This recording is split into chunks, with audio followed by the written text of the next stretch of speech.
നിർമ്മാണ തൊഴിലാളി union CITU സംസ്ഥാന സമ്മേളനത്തിന്റെ പ്രചരണാർത്ഥം നീലേശ്വരം ഏരിയ കമ്മിറ്റിയുടെ ആഭിമുഖ്യത്തിൽ സെമിനാർ സംഘടിപ്പിച്ചു. CITU സംസ്ഥാന സെക്രട്ടറി TK രാജൻ സെമിനാർ ഉദ്ഘാടനം ചെയ്തു. This news sponsored by Manual Silks, Mega Mall, Main Road, Kanyangad, also at Kannur, Irati and Pattambi. August 16-17 തീയതികളിൽ കാസർഗോഡ് വെച്ച് നടക്കുന്ന നിർമ്മാണ തൊഴിലാളി യൂണിയൻ CITUവിന്റെ സംസ്ഥാന സമ്മേളനത്തിന്റെ പ്രചരണാർത്ഥമാണ് യൂണിയൻ നീലേശ്വരം ഏരിയ കമ്മിറ്റിയുടെ ആഭിമുഖ്യത്തിൽ സെമിനാർ സംഘടിപ്പിച്ചത്. നീലേശ്വരത്തെ NG കമ്മത്ത് ഹാളിൽ വെച്ച് നടത്തിയ സെമിനാർ ലേബർ കോഡ് ലേബർ വിരുദ്ധമാകുമ്പോൾ എന്ന വിഷയം അവതരിപ്പിച്ചുകൊണ്ട് CITU സംസ്ഥാന സെക്രട്ടറി TK രാജൻ ഉദ്ഘാടനം ചെയ്തു.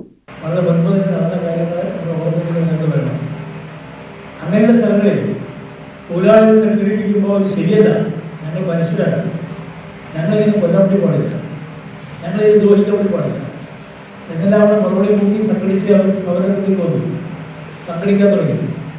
അങ്ങനെ ബ്രിട്ടീഷ് ഇന്ത്യയിലെ ലോ എവിടെ ഞാൻ പോകുന്നില്ല സ്വാമിക്കാരുടെ ബ്രിട്ടീഷ് ഭരണകാലത്ത് ഇന്ത്യയിൽ വ്യവസായ വിപണനം നടന്നു. വ്യവസായ വിപണനം നടക്കുമ്പോൾ സ്വാഭാവികമായിട്ടും അത് വ്യവസായ മേഖലയിൽ തൊഴിലാളി ആവശ്യമുണ്ട്. ഗ്രാമങ്ങളിൽ നിന്ന് തൊഴിലാളികളെ കുടുംബത്തോടെ നേരത്തെ പറഞ്ഞ പോലെ കുടുംബസമേതം ഉള്ളിൽ താമസിക്കുകയുള്ളൂ. അങ്ങനെ വന്നപ്പോൾ ആദ്യമായി ബ്രിട്ടീഷ് ഇന്ത്യയിൽ തൊഴിലാളികളെ സംഘടിപ്പിക്കാൻ നിയമം പറഞ്ഞു. ചടങ്ങിൽ K ദിനേശൻ അധ്യക്ഷത വഹിച്ചു. NV ചന്ദ്രൻ, K Unninair, M Kunhambu, P Krishnan, P Damodaran, K Sukumaran, Aneesh എന്നിവർ സംസാരിച്ചു. P വിജയൻ സ്വാഗതം പറഞ്ഞു. തൊഴിലാളികളെ സംഘടിപ്പിക്കാനും സമരം ചെയ്യാനുമുള്ള അവകാശം ഇല്ലാതാക്കുന്ന ലേബർ കോഡ് നിയമം പിൻവലിക്കണമെന്ന് സെമിനാർ ആവശ്യപ്പെട്ടു. News bureau, Delhi.